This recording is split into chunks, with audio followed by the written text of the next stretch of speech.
we're very, very blessed and honoured, and it's just so awesome. We've got so many great questions people have emailed me. I mean, really great questions. So Yogi is going to be on from approximately 5:15 till 6:15, and then the final 15 minutes we're going to speak about some other things. So we're very blessed. He's going to be on our call for an hour, which is great. The call goes off pretty sharply, so if we could do it, I actually attempted today to get the call longer, but it was already booked by other people, the conference calling number, so we couldn't get it longer.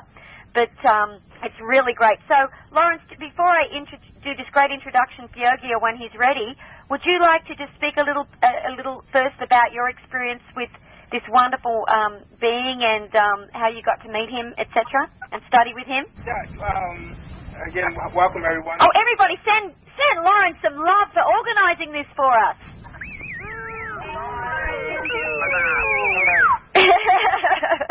Yeah, it's interesting how I did get involved. I was practicing meditation in the early 70s, and I had a spiritual teacher at that time that actually had taken as far as I was supposed to go with him as a teacher.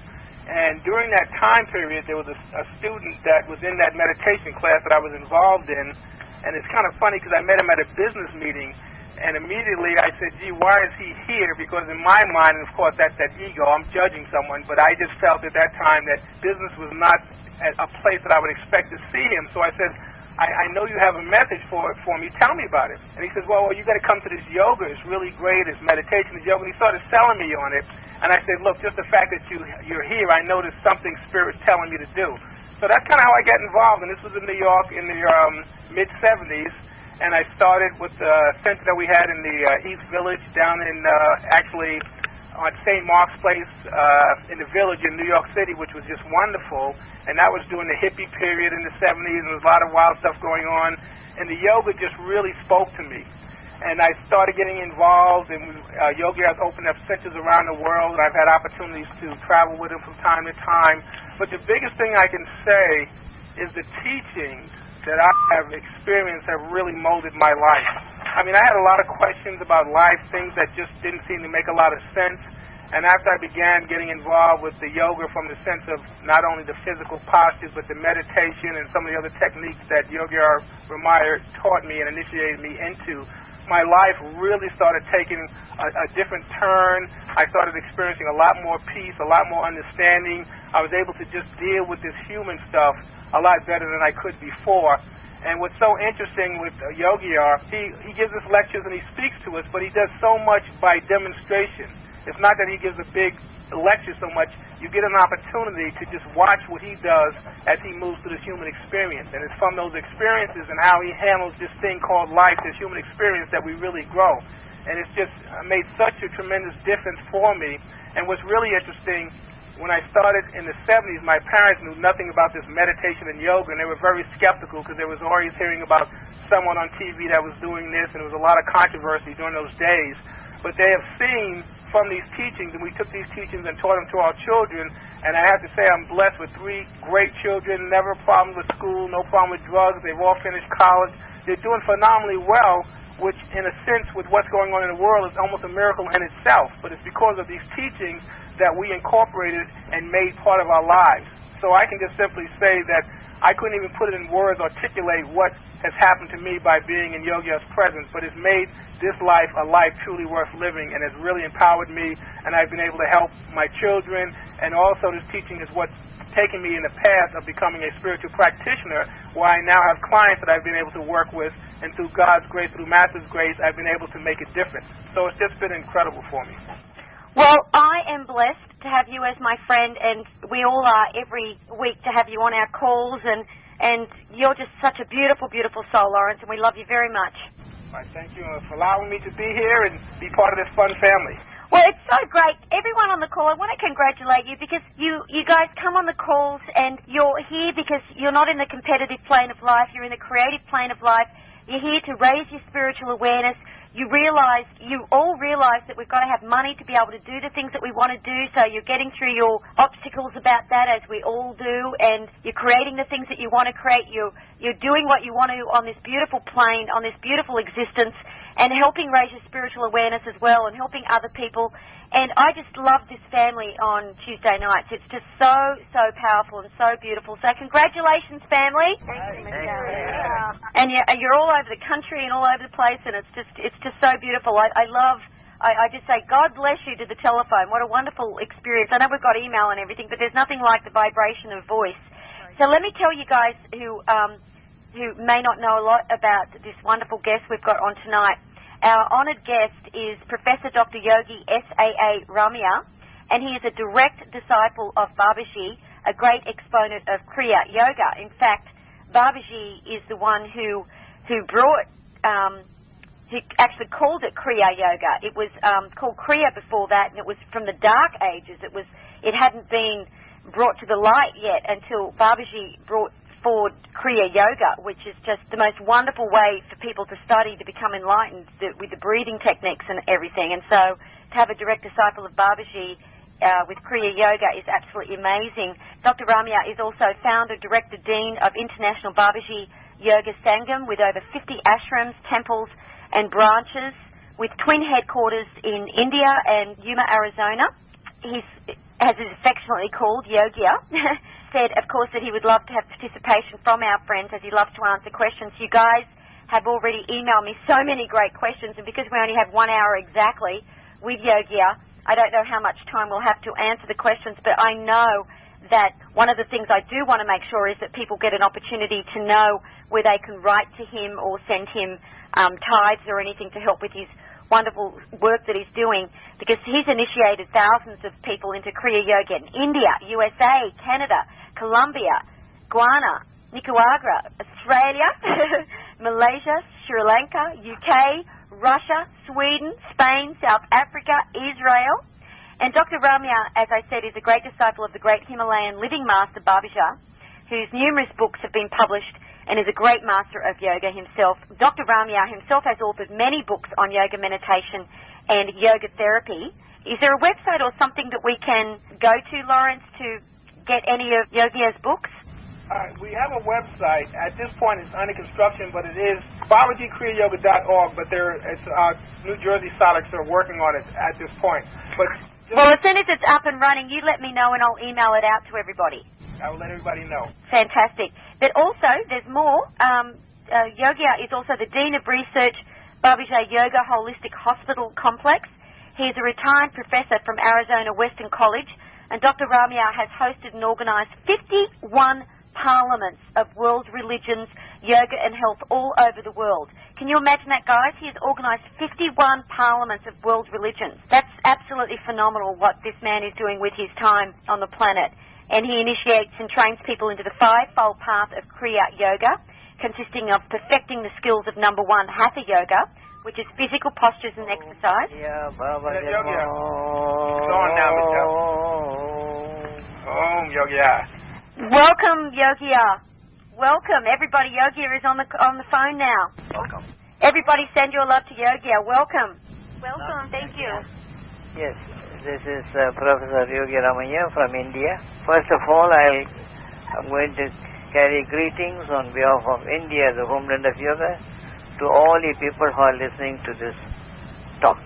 And let us first of all start with a positive affirmation. God is love. Love is God. To manifest this love in action is to worship God. It will be very nice if people belong to all world religions and walks of life practice this ideal. This is a remarkable truth which is given by the Tamil Yoga Siddhas and Supreme Masters of Yoga in India. And yoga is to be practiced very systematically and scientifically as a science among arts and art among sciences. It tries to bring out the potentiality of the individual, all the latent potentiality, and try to make it very active. So yoga is something to be practiced not only by people living in monasteries and caves, but by all of you people in daily life. Yoga can be used to divinize your life. People belong to all religions practice yoga, and the basis of all world religions is yoga. Yoga is to be defined as a scientific art of perfect God and truth union. I'll be very glad to answer all questions on yoga. Also, one of the great contributions of our International Kriya Babaji Yoga Sangam and society is to treat diseases through yoga. And we have got a nice big hospital in Athanoor, which is 400 kilometers south of Chennai, the biggest city in South India. I'll be very glad to answer questions pertaining to holistic health as well. So, I'll be very glad to answer questions from the listeners. Thank you, Yogiar. We have, is Nancy on the phone? We had an email from Nancy who had a question. Are you on the phone, Nancy? Okay, I'll ask the question for her, Yogiar. Her question was, self-realization to me means a direct experience of my unity with God. Could you please expand for us about self-realization? Self-realization. And the word self in yoga is called Jivatman or the individual soul. We all of us have a soul. We have to become aware of that divinity within us. That is what is called self-realization. Generally people mistake their ego for the self. That is not the self. The spark of divinity within you which keeps you going is the self. And that spark of divinity came from the divine source whom you call God, Kadavul in Tamil in yoga. This individual spark of divinity, the Jivatman, is trying to go back to the divine source from which it came, which is called the Paramatma or the divine soul. You have to realize who you are. Generally people identify themselves with the physical body. But you have something more, something greater and something deeper than that. The physical body will die one day, the self does not. The Atman does not die. It has no birth and there's no death. So let us all become aware of the divinity within us whom we call the self. And that will help us to go and blend with the divine self which is permeating the whole universe. And it's no use of merely reading books on self-realization. You have to do something which is very practical.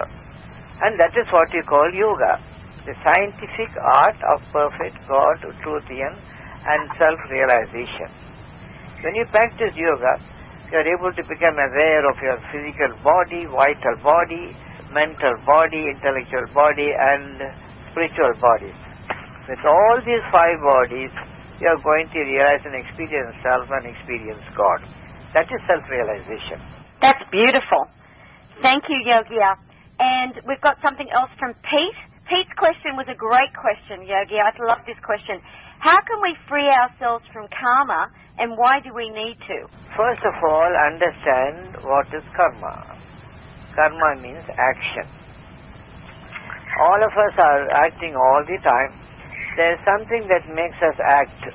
And when you act and do something, the big mistake that we commit is we get attached to the consequences of that and the results you want to gain thereof. See, you can do any number of actions, a lot of good things all over the world, but once you develop an attachment, that is going to prevent you from developing further. Attachment to karma, which is called the bandham in yoga, is the root cause why people are not able to progress. As Lord Krishna rightly puts in the Gita, do a lot of actions, good actions and beautiful actions, but don't get attached to the consequences. Do it action for action's sake. You may try to help somebody else. That's a good action, but don't expect anything in return. That is what I call attachment. So as long as you have attachment, that is going to produce more of attachments, attachment leading to attachment, attachment leading to attachment, and you will have to be born over and over again till you get rid of that attachment. So do a lot of actions without attachment, which is called Nishkamya Karma Yogam. And all those actions will not in any way affect you. You'll be able to benefit others a lot, but you won't get into the situation of expecting something in return and become attached to it. So when once you develop attachment, you face pain and misery. When you try to do action without attachment, you'll be able to make others happy. And the best way to be happy is to make others happy. Along those lines, you should try to indulge in action, and that will help you not only to develop, you can ultimately to realize and experience God, which we referred to as self-realization earlier. And why should you do this? Because the moment you get attached to an action on karma, it produces pain and misery. If you have done something good to others, you are expecting something in return. If they don't do it, you feel miserable. But if you try to help others in a spirit of detachment, Nishkamya Karma Yogam, you will make the other person happy, and you will also be happy because you are not expecting anything in return. So that is the reason why people said, don't get attached to karma. Do lots of good actions, and you will be able to make others happy and be happy at the same time. Beautiful. Thank you. And we have another question from our friend Liam. Are you on the phone, Liam? Yes, I am. Oh, yes. Would you like to ask your question that you emailed me?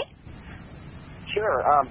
Yogiar, my question is, as I create my external material reality from within, what happens if there's another soul who is trying to create, let's say, material reality that may not be opposite of my intention?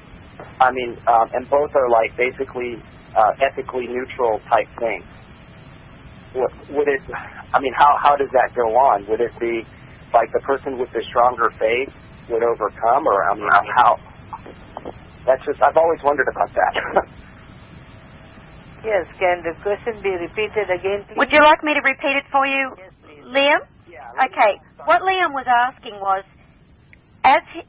he said, as I create my eternal material reality from within, as he's visualizing and putting intention forth for what he wants to create in his life, he asked, what if another person is wanting the opposite for me? What will happen? The person with more faith prevail. You want to achieve and do something good, and somebody else is doing something which is contrary to it. And how is to manage the situation? Is that the question? Yes, he wanted to know how does he know if someone else is wanting the opposite of what he's wanting to manifest? How will he know if someone's power has more power than his thought of wanting to create what he wants to create? Will the person, for example, if a husband wanted to create something in his life for his business and his wife didn't want that, he wants to know, is it the person with the strongest faith, or he's just, not sure of the answer to that question? Let us be more concrete, and let us take the instance of what you want to create. Try to define that and try to explain it. And with reference to that explanation, I'll give you an answer. Okay, Liam, what is it that you were specifically speaking of, sweetie? Liam? Hello? Did you hear what Yogiar said? Yeah, the creations that I'm talking about are non-ethical, ethically neutral, such as, let's say a person wants to create, a movie of some kind. You take an instance, Michele, somebody else doesn't like that type of a film, or what you want a to person create. wants to... What he's saying is he wants to do a specific career, and the person in his life doesn't want him to do that career. And he wants to know, and there's nothing wrong with the career, it's not a bad or a good thing, he just wants to do his own career. And he wants to know if that person, by not wanting him to do his career, has any power to stop him from manifesting what he wants. What is exactly the career he is talking about? An actor. He's an actor. And he wants to take up to the career of an actor and make it a success. Yes. All right. And what is the problem now? Someone in his life doesn't believe that he should be doing it, believes he should be doing some other sort of work, and he wanted to know whether that person has any power to stop him, not physically, but with that person's thought, to stop him from manifesting his own desire to be a successful actor. Who is that person? I think he's talking about his wife. All right. Actually, I'm just hypothetical for just anything like this. But Yogiar likes it to be personal, Liam. That's why we ask everyone to have a personal question so that he can help you. Yeah. The person could be anybody in my family. Okay, any family member. Well, let us put it that way. Okay, thank you, sweetie. So he wants to become an actor, and some other family doesn't want him to become an actor. Well, each individual have to choose their career. And others who are interested may help them, otherwise they can mind their own business. But one thing, when once you have decided to do it and it's a good thing, there is no need for you to be bothered about what others are saying and doing. Because you know very well that what you're going to do is good. And you must be very strong in it. You can't be like a blade of grass that moves this way and that way. You should be like a strong banyan tree or an oak tree, and you try to pursue your ideals and make it a success.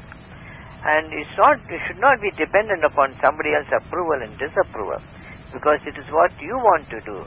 And the intentions are very good, and the results are going to be good. So go strong ahead and completely ignore the other forces, and they won't be able to affect you at all under any circumstances. But if you try to develop the defeatist mentality, you're going to be defeated at every stage. But if you are very strong, instead of somebody else defeating you, you will be able to carry on and convince them that you are going to do it and you will do it and you're going to accomplish it at all costs. Beautiful. Very much. Thank you very much, Yogiar. Thank you. Thank you, Michele. Thank you. Before I go and ask some more questions that were emailed, is there anyone who's got a burning desire for a question that they really is personal to them that they would like an answer to ask Yogiar now? This is Mary Kaywood. Yes, Mary. Michele. Hi. What I would like to ask is, it's been said that everything that we want or need is already there, but we just, we can't see it. Like wealth, perfect relationship, health, and I just want to know how can we see that? What can we do to lift the veil? Can you please repeat the question, please? I'll repeat it if you like for Mary. Yogiar, what she asked was, she knows that everything that she needs, the wealth, the perfect relationships, the health, is already there. That sometimes there is a veil misting it from appearing in her life. How can she lift that veil and create the reality that she really wants in her life? Can you be more specific and clear? What is exactly the goal? Well, what is your goal, sweetie? Well, prosperity, for It is instance. something already there. What is that something? She wants to attract more money into her life. Right. Want to earn more? That's what you said? Yes, that's correct. Okay, all right. See, earn more money if ways and means of doing it. We are sitting in a corner and saying ice cream, you're not going to get ice cream. You should make it and eat it or buy it. So also, if you want money, you should work towards that goal. How you want to earn it? Find out the means by which you're going to earn it and be qualified and have enough capacity to use all your potentialities to earn money in a nice way and spend it in a nice way. So merely craving for money is not going to get money. We should work hard and try to earn that money. Money is to be earned. It doesn't come and fall right into your lap from heaven. It is something that you have to work hard and earn. The money that you work hard and earn, according to the Tamil Yoga Siddha, will last for 7 generations. If you try to get money by bad means, it will disappear in no time. And that is what is called selvam, means wealth. If you earn money by bad means, selvam will go away in no time. For example, people like to gamble, say in the horse races of gambling and earn money. Money that you earn from Las Vegas and other things will disappear in no time. But if you work hard and try to earn that money according to yoga will last for 7 generations. So try to work hard and earn your money. Deserve the money that you earn and that will last for 7 generations. Amen. Beautiful. I have a question. Yes, who is this? This is Margaret. Yes, Margaret. For a while.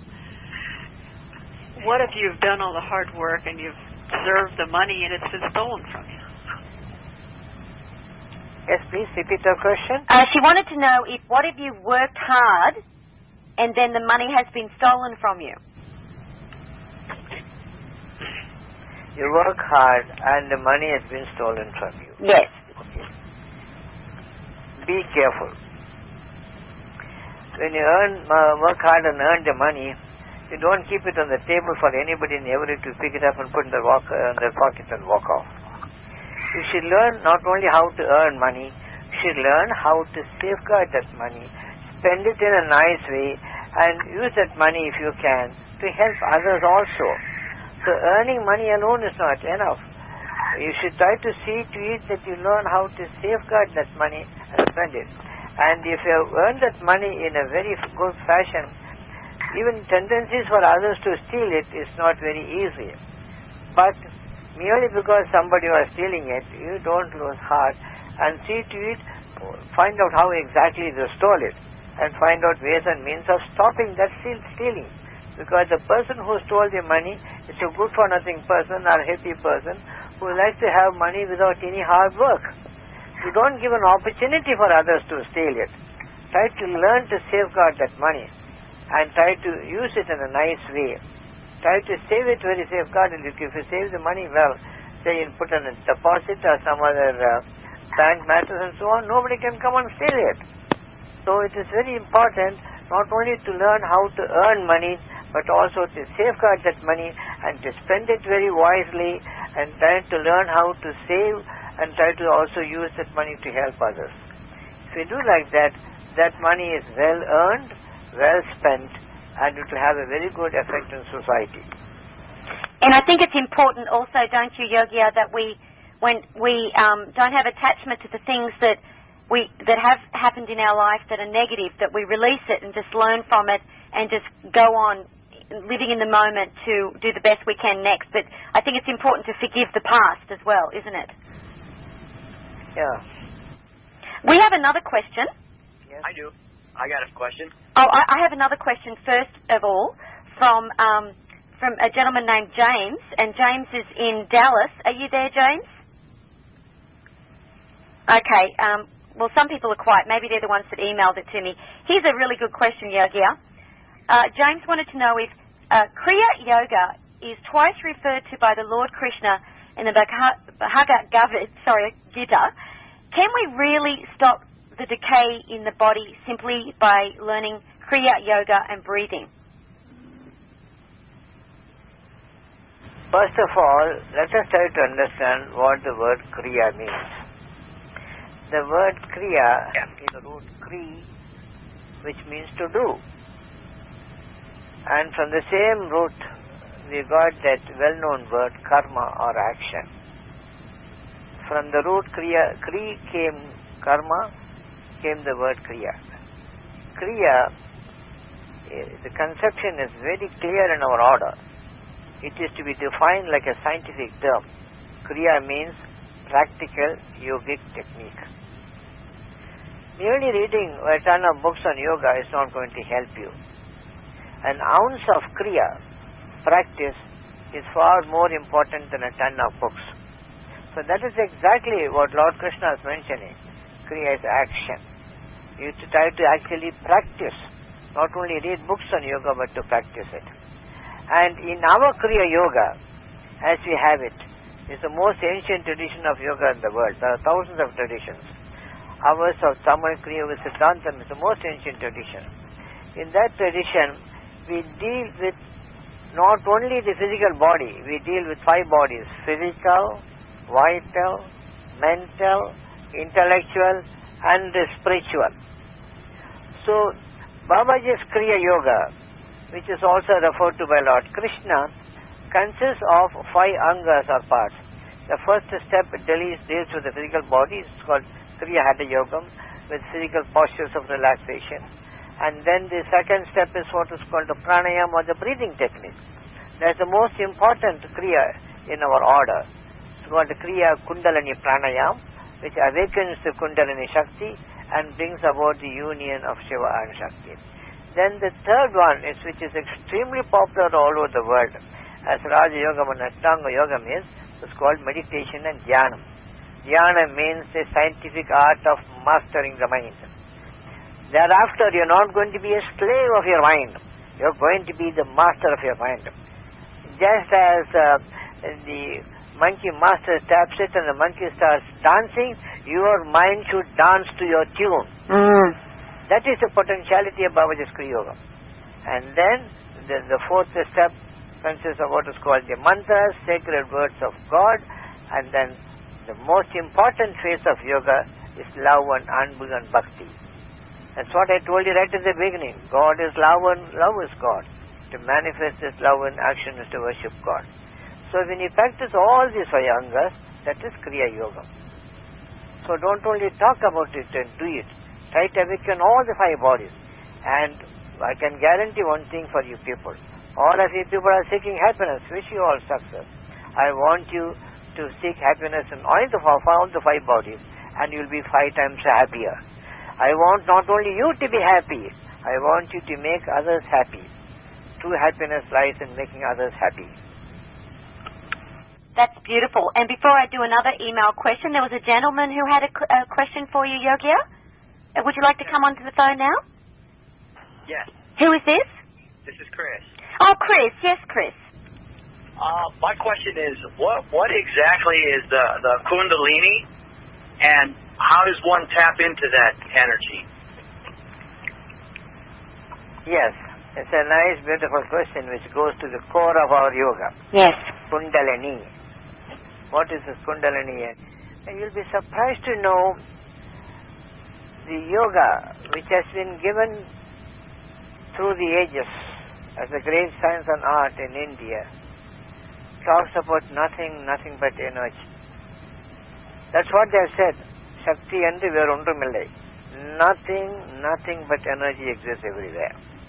If I made this statement 300 years back, saying that everything is energy, they would have sent me to the mental asylum. But now what do you see? In this atomic age, people have started understanding even matter is energy. Nothing but energy exists everywhere. Another beautiful name for God is energy and Shakti. It is from that divine source we came, and what all we see in this world is nothing but a manifestation of that energy and Shakti. And that Shakti is referred to as Kundalini Shakti within us. What are you doing now? All of us, please close your eyes. What do you see? Nothing but darkness. That is where we are. Yoga is going to start from that point of darkness and lead you onto light. Now let us try to take up the instant. We are sitting here in a hall with all these beautiful lights. Somebody switches off their light, switches it off, what happens? Everything becomes dark. Why did it become dark? Because the positive and the negative worlds have been separated by the switch. All that we are trying to do in our yoga is to bring the positive and negative together. I want to switch on. I want all you people to be switched on. And the Kundalini Shakti, which is in the Muladhara Chakram, starts rising and it unites with the positive God, Shakti and Shiva in 1,008 petal lotus. When this positive and negative worlds come together, you get light. And that is exactly what you're going to do in your spiritual development. You're going to see the spiritual light from darkness unto light, and that light is called Jyoti. And Jyoti is another name for God. Along those lines, people belong to all religions can practice yoga and experience this divine light according to their own religion. There's no need to convert people from one religion to the other. Select whatever you like. That is exactly what you're doing in our annual conferences of Parliament of World Religions, Yoga and Holistic Health. All of you have to be healthy, otherwise how are you going to realize God? If you don't care for all that and care for the physical body, what are you going to have? Nothing but pain and disease and so on. You'll be thinking only of pain and disease and you can't think of God. So you must start with a healthy body, healthy mind and a healthy body, and with that healthy mind realize and experience God. experience God physically, vitally, mentally, intellectually and spiritually. Not only that, there is something more in yoga which I like to bring in now at this stage. You not only realize God in heaven, heaven on earth, that divinity should descend into the lower planes.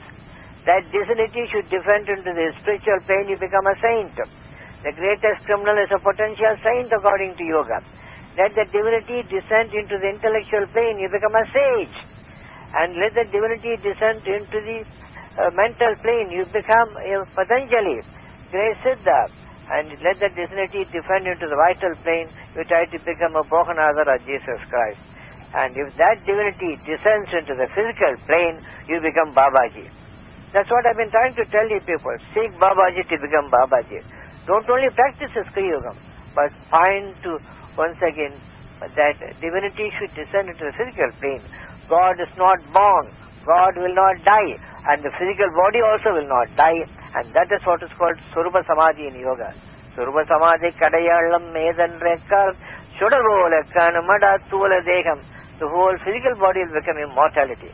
That is a great achievement of Babaji and the Tamil Yoga Siddhas. So the Kundalini energy is God energy through us. It is awakened, it unites with Shiva, and that union can ultimately be used to divinize the physical body itself. Wow. How do you stop a demonic energy that's against you? I went to a really good... We had another question first before we get into that one, if that's okay. We had one from John. Are you there, John? Yogi, I'm sorry, the lady can ask the next question, but we have people email in. John wanted to know, how do we know when we have found a good teacher? Because it's so important to know that the teacher has good energy. So how do we know when we have found a good teacher? Yes. You see, that question has been beautifully answered by one of the greatest philosophers of India. What he said was this: 3 great blessings. First of all is, you should be born as a human being. After being born, you don't live aimlessly. You decide that you should try to attain a goal, and if it happens to be a spiritual goal of realizing God, you should understand there are as many pathways and yogas to God as there are human beings on the surface of the earth. So you'll have to find out which path, which yoga will suit you. That is the reason why we convene this Parliament of World Religions, Yoga and Holistic Health, giving an opportunity for people to listen to all the different paths that are available. And you make a choice. When once you have made a choice, for example, you have decided to take a course in the college and the university, you need a professor to help you. So also when you have chosen a path, you need a guru or a teacher who has got experience in that path to lead you to that goal. One thing you should understand, you must be accepted by the teacher and you should accept the teacher. So in the question of all your quest and your questioning and all these things, if you find that the person concerned can lead you to the goal, then start all your practices under that person. But you will have to accept responsibility for your action. You can't expect your guru or a teacher or professor to sleep for you, to eat for you, to read for you. You have to do it. Work hard. And when you practice the techniques given by that teacher and guru, if it produces the result which he has mentioned, stick on to that path and attain the goal. Only through experience you are going to decide whether that path is yours and that person is a guru of your choice who lead you to that goal. And the ultimate touchstone of truth is experience. Very good. We had a lot of other emails from people, but there was, is there anyone else who hasn't asked a question? So we give everyone a chance to, which is fair. Who hasn't asked a question, who would like to ask a question before I go on to someone else's email? I have one, Michele. Yes. It's Scott. Yes, Scott. I wanted to find out, ask a question, is what's the best way to tap into your specific life's purpose and also the specific vehicles in which to express it into the world? Would you like me to repeat that, or have you got that, Yogiar? Yes, please repeat it again so that it will be clear. Yes, Scott wanted to find out how do we find out what it is that is our life purpose?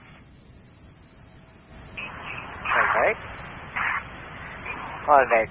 Now, you should not live even if you have got a worm crawling on the floor, it has got a purpose behind it. Otherwise it won't be born, it won't be living, it won't be crawling. So also you are born in this world now. You just try to go inwards and find out what exactly that you need. What for are you living? Simply being born one day, eating and going to work and earning some money, eating, sleeping and dying some other day, it's not worth it. You try to first of all define a goal. Well, this is what I'm going to do in my lifetime. Then once you have defined what exactly your goal is, you should try to work towards it and find out ways and means, find out your qualifications and try to find out the right place you can do it and try to see to it that you are well qualified and trained and mentally ready to attain that goal. When once you are there, you can get the assistance of others wherever it is needed and you'll be able to accomplish what you want to accomplish. So first of all, define your goal. What is really happening in daily life is people are seeking something not knowing what they are doing. Something like searching for a black cat in a dark room and it does not exist. It becomes an aimless life. That life is useless. But you be very sure that this is what I want to do. Define it well and then work towards that goal. Try to be qualified for it. Try to attain that goal irrespective of all the obstacles and you will attain it.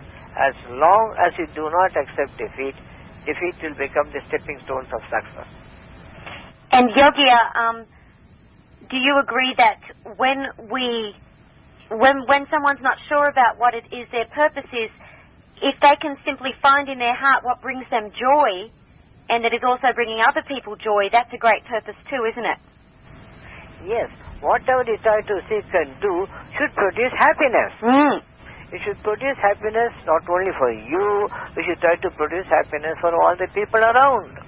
That is a great goal which you should work towards too. Not only with selfish ends. People can practice yoga and realize God, and if it is done only for your selfish purpose, it's another type of selfishness. But you should try to realize experience, that's what Babaji says.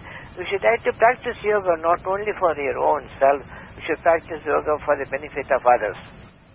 We had another great question on email as well. How does one live in the moment when there's so much going on in life? How do we live in the moment? And this was from Jan. Please repeat it again.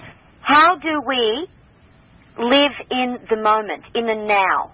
How can we practice to live in the moment, live right now, instead of, the past or the future? Live in this moment? Yes. How can we learn to live in the moment? See, time consists of past, present and future.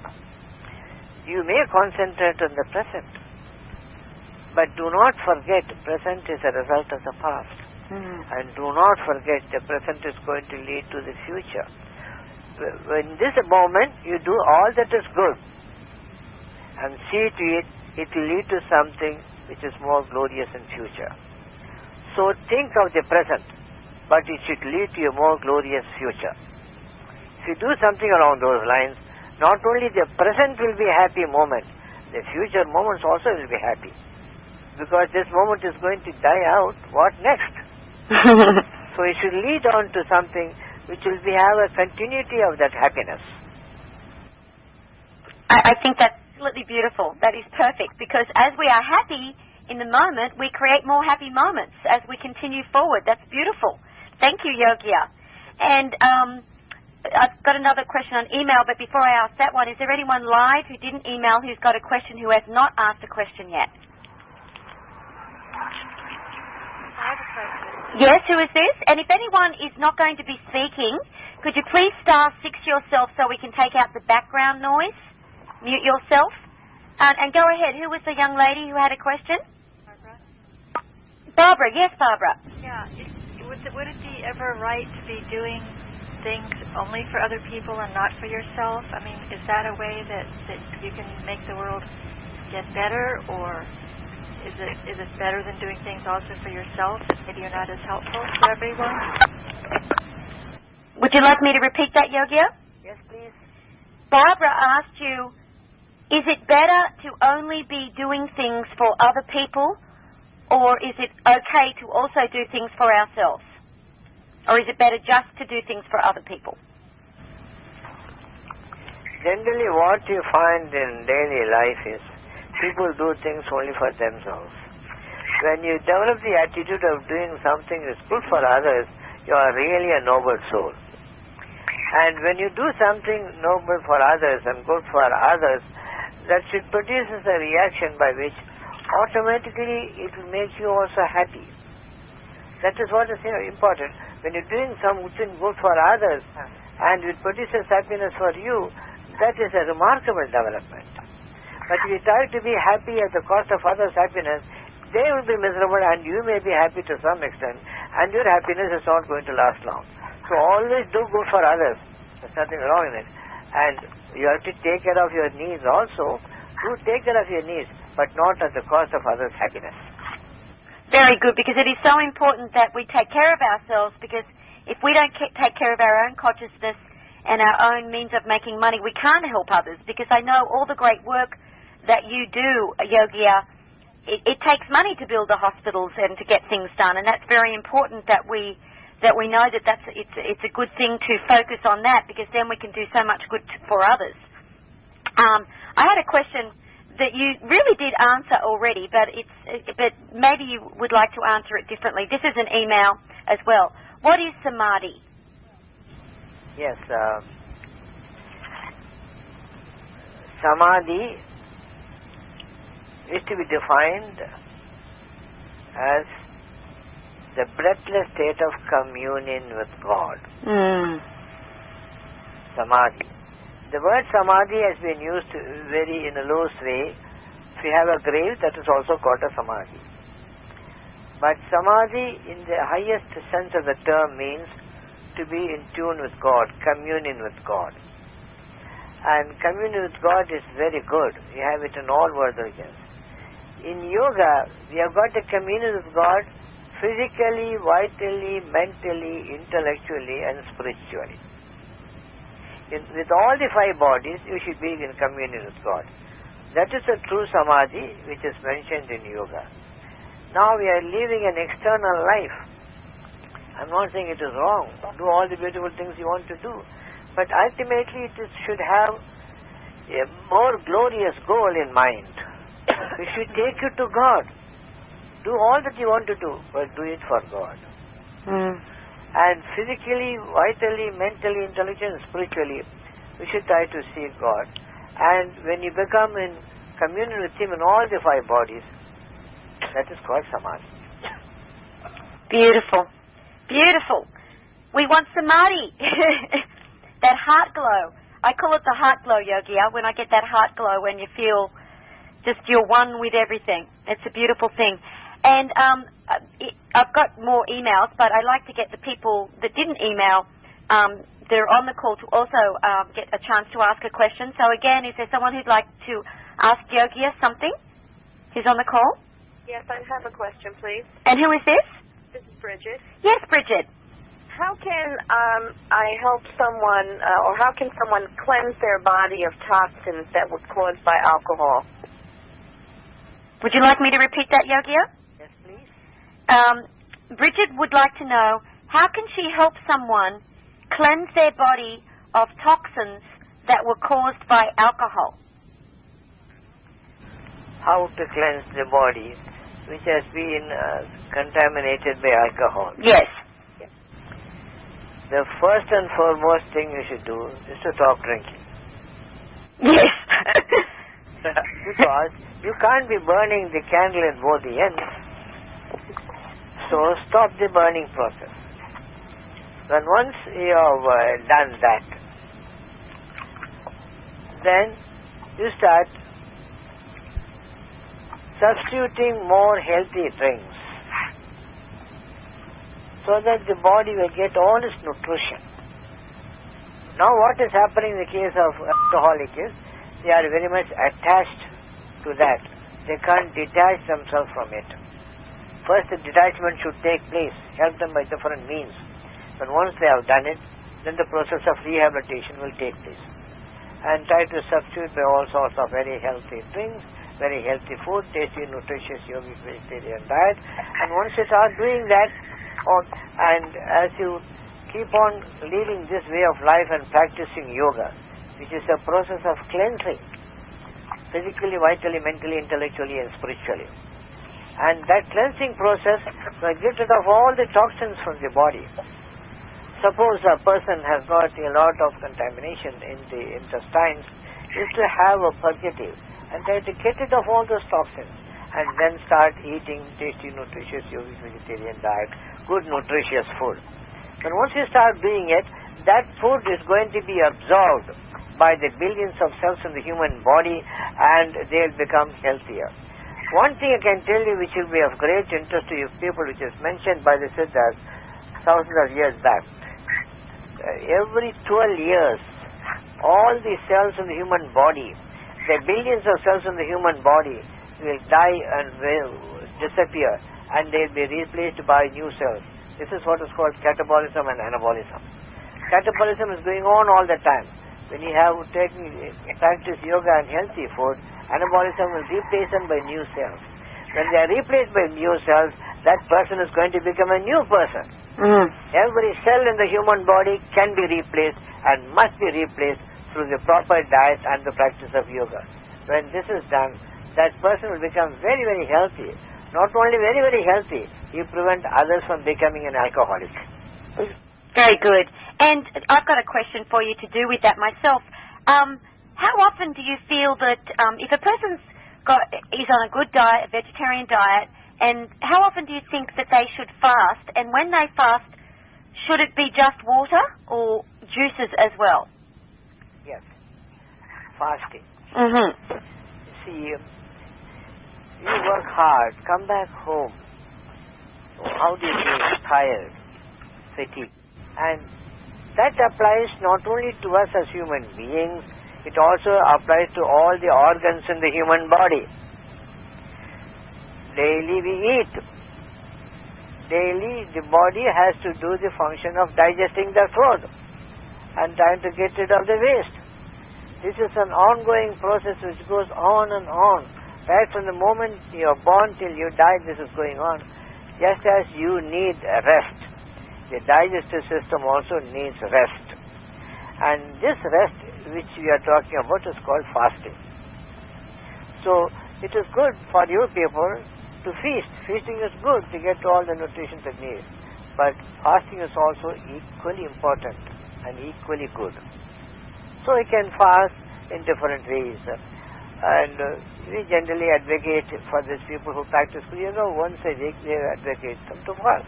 Once a week? Once a week. I try to choose a day which is not very taxing, a holiday, where you can stand the rigors of fasting. And on that day, you can have two different types of fastings according to our tradition. Get up in the morning and you can have complete fast, but it is very taxing. We do it only when you need it for the treatment of diseases.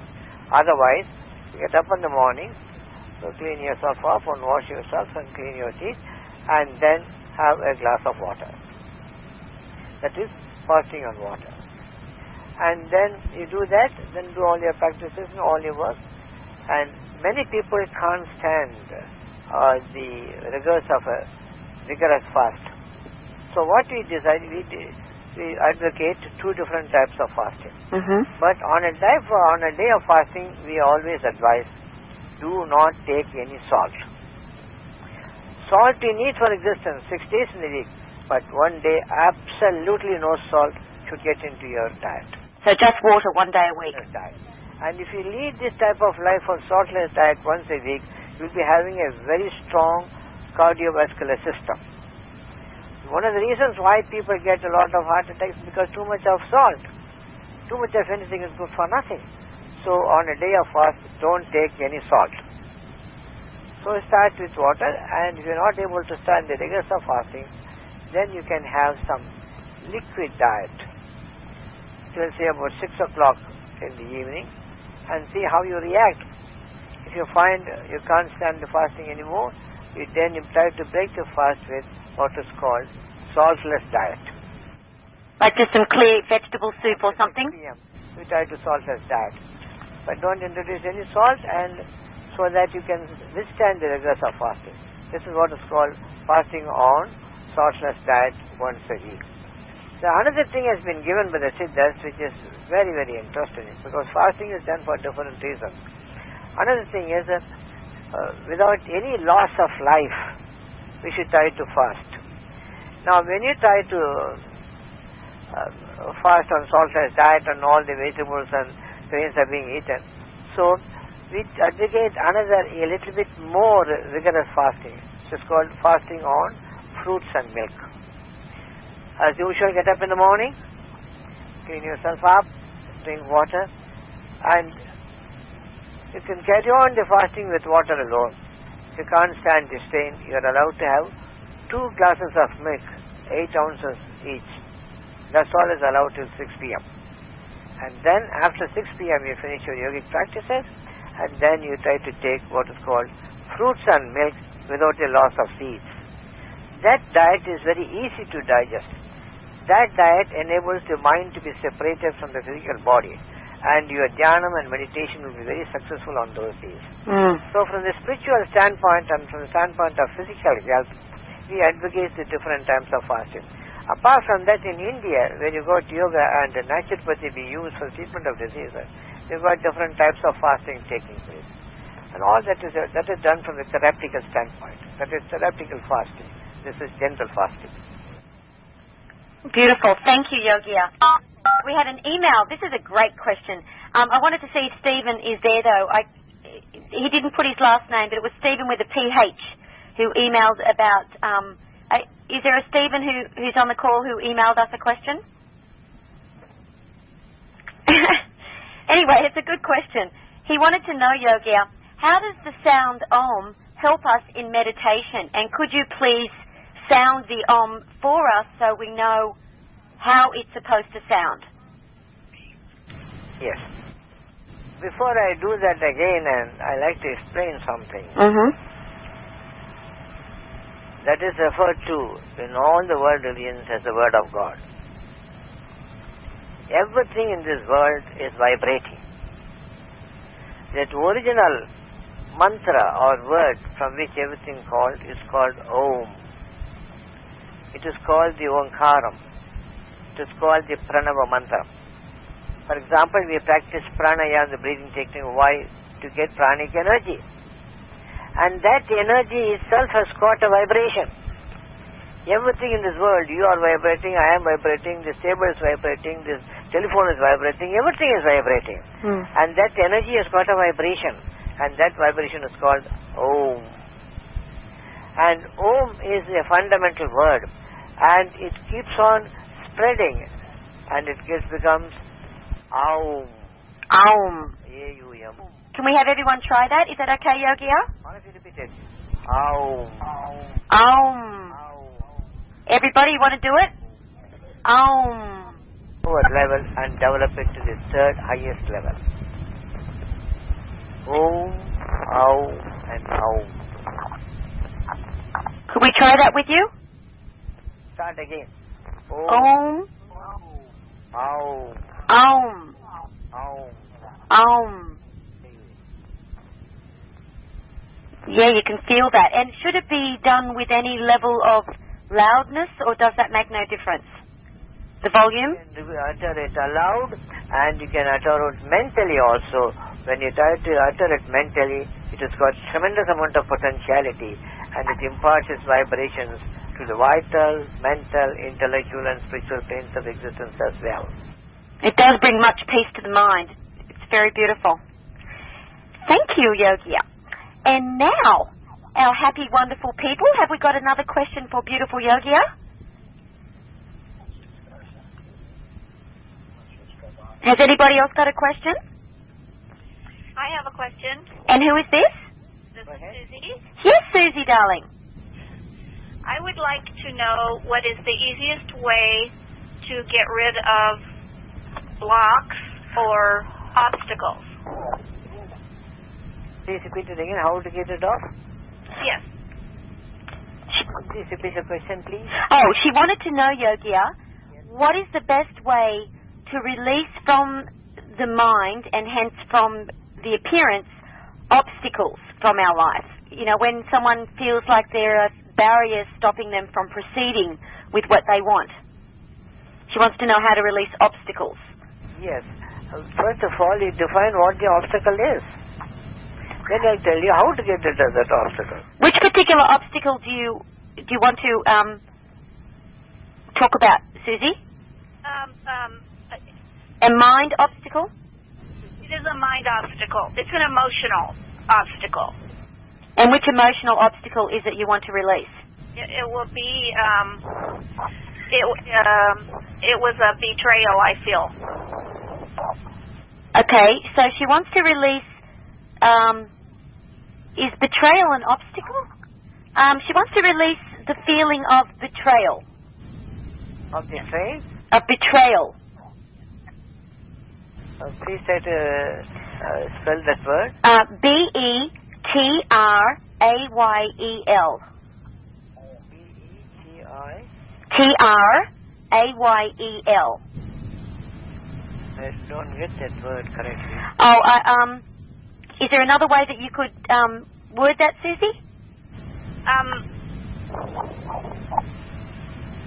Yes, I guess you could say that I felt someone wronged me on intention. Intentionally? Yes. Okay, she feels like someone wronged her intentionally, and she wants to release the emotion from it. Okay. Somebody has wronged it, and you feel bad about it, and you feel really angry about it, and you want to get rid of that anger and that feeling, right? Yes. Very good. It's very simple. The Siddhas have already faced this problem thousands of years back. When somebody has wronged you and it has hurt you, the best way to deal with the situation is to do them good. The more and more people wrong you and hurt you, you do more and more good to them, and all their evil intentions will disappear. It will not affect you. They will become a good person, and you will become really a saint. Oh, that's beautiful. Okay. Thank you, Yogiar. That's beautiful. Turn the other cheek and send them love. Thank you, Yogiar. And we're going to have to finish up the call with Yogiar, but Yogiar, what I would like to know, because you're doing such great work for mankind, for our spirit, and not just for our spiritual good, you are doing so much good with getting the hospitals built in areas where people normally would have so many challenges, they would never get a chance to go to a hospital. And so I know that you always are requiring funding to doing that. If any of us wanted to tithe some money to what you're doing, is there a place that we could send anything to? Is there anything that we can do for you? Yeah, whatever donations and love offerings they want, they can send it down to the Chennai address. I'll try to give that address, and that will be used for the development of the hospital, because that hospital is meant for the poor, where free treatment is being given. So all love offerings are accepted. And I have a address, Michele, I'll give afterwards for the center we have in California. So those people that would like to make a donation, if you can make it like this week before Yogi goes to India on the 14th, he could actually take that with him and make a difference in India. And I'll give that mailing address after the call. Okay. Well, we'll get that. Mr. Bradley, thank you for all that, but let me do one more thing before we finish. Yes, please. So I want all the listeners and all of you people to listen to it. I'm going to make one humble request. Before you go to sleep at night, just sit with eyes closed and do nothing. Be still. And know that. And after 5 minutes, you people utter this mantra. The first word is what you have been discussing, Om. I utter the mantra. The first, Shanti. The word Shanti means peace. Peace, not only political peace, which is important, by peace in all the 5 planes of existence, including politics. So the first Shanti should be at the top of your voice, so that the whole universe created God will be able to experience Shanti. The second Shanti will be of medium intensity, for the Shanti of the United States of America and India, the homeland of yoga. And the third Shanti will be very soft, deep, and sweet for your Shanti, the Shanti of your family, friends, and city and community. So this is how I want you to utter the Shanti mantra. So follow me up. Aum Shanti Shanti Shanti. If you pray like that, what we cannot accomplish through atom bombs and hydrogen bombs could be accomplished by chanting this mantra and produce world peace without world wars. Could you do it for us once more, please? Yogiar, could you just repeat that once more for us, the sounds again? Aum Aum Shanti Shanti Shanti Shanti Shanti Shanti Om.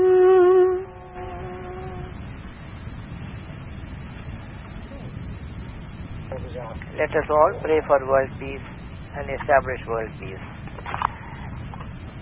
Thank you, Yogiar. Thank you so much. We namaste to you. We wish you so many blessings and love, and we appreciate so much the time that you've given to us today and that you're giving to the world. Thank you, Yogiar. And we also thank Michele and Lawrence Bond, who has been the organizers of this talk. Thank you, Yogiar. Everyone send Yogiar some love. We love you. We love you.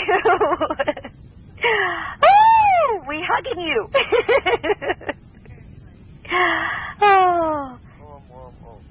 Thank you. Thank you.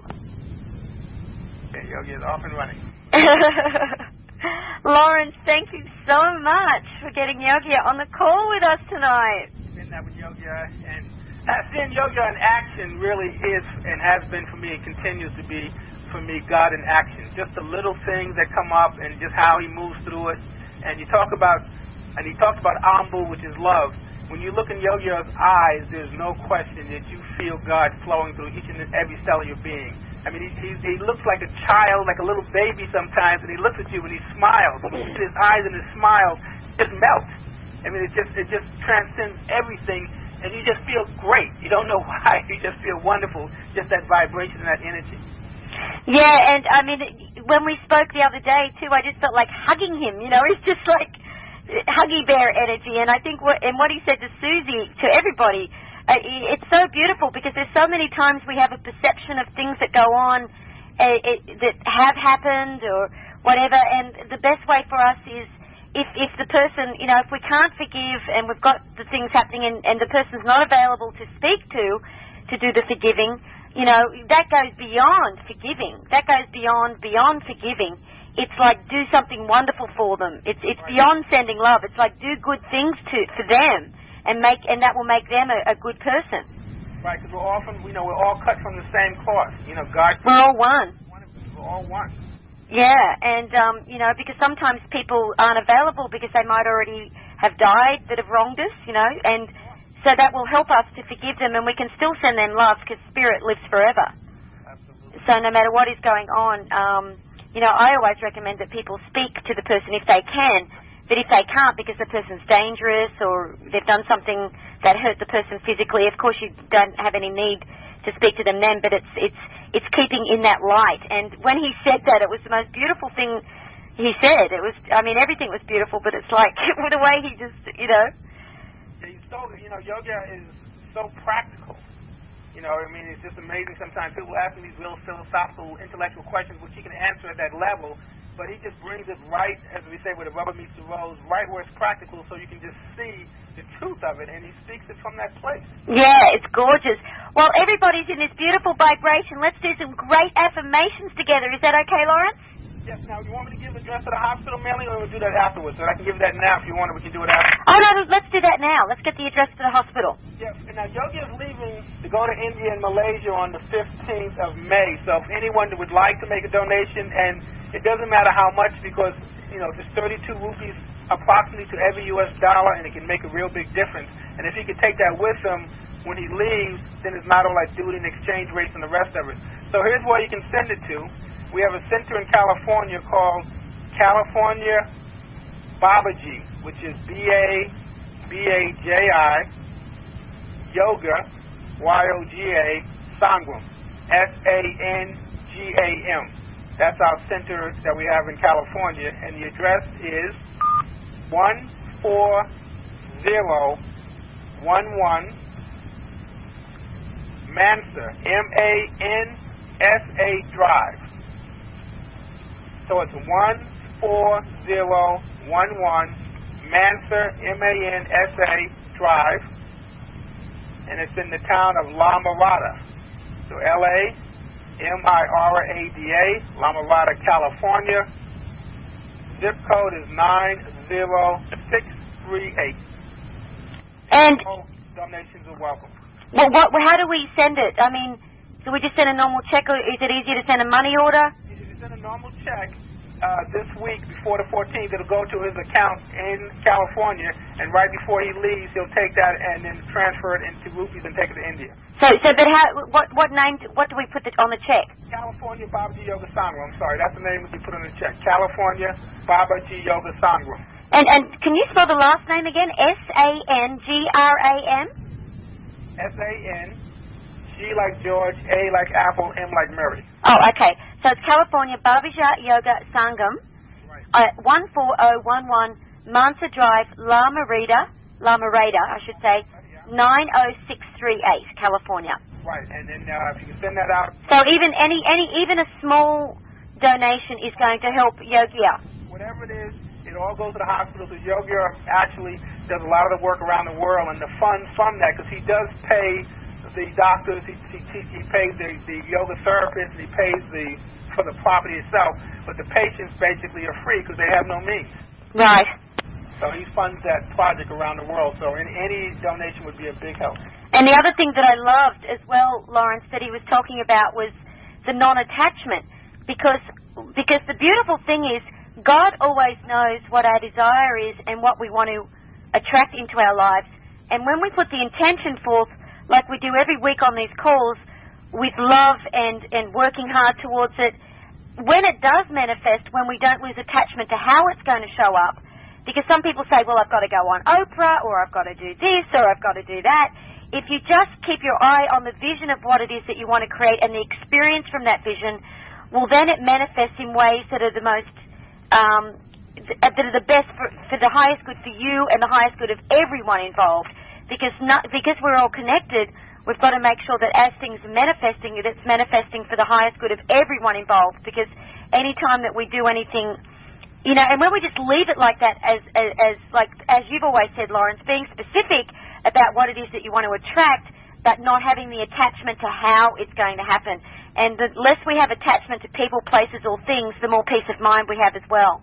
Yeah, because like you said, God's plan for us can be a lot bigger than our puny intellect. Exactly. So, you know, define how it has to look and simply be open to it, putting forth what we want and allow it to come into our lives, whichever way Divine Spirit chooses for it to manifest. We're going to get there, and we're going to be happy when we arrive. Yes, exactly. And anyway, I wanted to thank you again, Lawrence, and anyone who wants to visit Lawrence's website, it's lawrencebond.com. So everyone, send Lawrence some more love here. Hey, Lawrence. Hey, Lawrence, thank you. All right. And thank you, everybody, for all your email. We had some great questions you guys asked. We really appreciate that. It was really, really good. It was wonderful. And I just want to send everybody some more love. Love, love, love. Love is the word tonight. So I'm going to let beautiful Lawrence start us off with a beautiful prayer. And if there's time, we'll get into some affirmations. But everyone, just do it. I'm definitely going to do it tonight. What Yogiar said to do with the Shanti and the Om. That was beautiful. So go ahead, beautiful Lawrence. All right, we're going to start it with that and end it with that. Om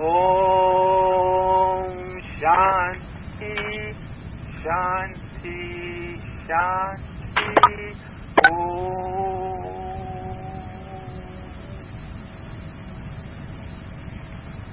And I'm knowing right here, right now, that those divine words, those words that were spoken by Yogi Ramaiah, that they are truly the truth of God. They are the essence of the Christ presence.